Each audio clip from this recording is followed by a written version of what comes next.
તાપી જિલ્લાના તાલુકાઓમાં 110 માર્ગ હાલ અત્યારે બંધ છે। તાપીના સોનગઢમાં વરસાદની શરૂઆત થઈ છે।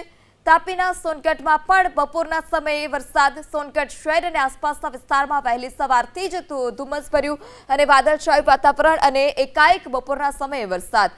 ઇસ્લામપુરા ટેકરા વિસ્તારમાં વરસાદી પાણી ફરી વળ્યા છે। આ બજારની શેરીઓ જે છે ત્યાં પણ નદીની જેમ પાણીનો ધસમસતો પ્રવાહ જોવા મળ્યો। અનેક નીચાણવાળા વિસ્તાર કે જ્યાં વરસાદી પાણી પણ ભરાયા છે ત્યારે રસ્તા પર પાણી ભરાવાની સાથે જે તેનો પ્રવાહ છે તે પણ પ્રવાહ તીવ્ર જોવા મળી રહ્યો છે।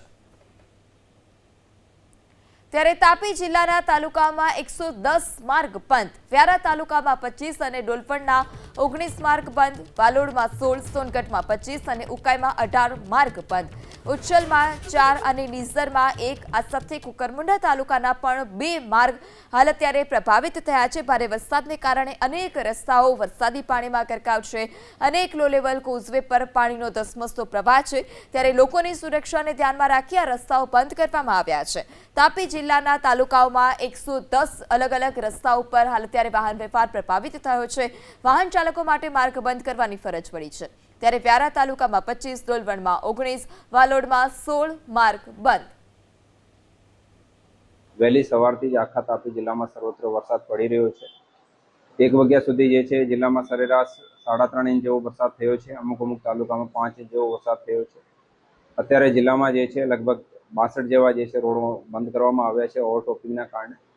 મારી વિનંતી છે બધા જ તાપીજનોથી જે છે કે અત્યારે કોઈ પણ કારણોથી જે છે ઘરેથી બહાર નહીં નીકળીએ। ખેતર તરફ કા પાણીની તરફ કા નીચાણવાળા વિસ્તાર તરફ બિલકુલ નહીં જવાનો।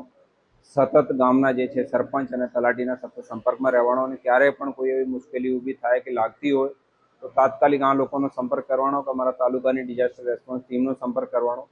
અત્યારે દરેક તાલુકાની નોડલ ઓફિસર અને આની આખી ટીમ ક્લાસ 1 ઓફિસર બધા ફિલ્ડમાં છે અને આ વરસાદ અત્યારે આજે આખો દિવસ સતત ચાલુ રહેશે। રાત્રે પણ મોડી રાત્રે સુધી જે છે આવતા કાલે સવારે 3-4 વાગ્યા સુધી આ વરસાદ ચાલુ રહેશે। તો એવું નથી માનતા કે અત્યારે વરસાદ હળવું થઈ ગયો છે કે રાત્રે વરસાદ ધીમો પડી જશે તો કે અમે બહાર જઈ શકીએ, ખેતરની તરફ જઈ શકીએ, બીજી કોઈ પણ જાતની રિસ્ક નહીં લેવાની।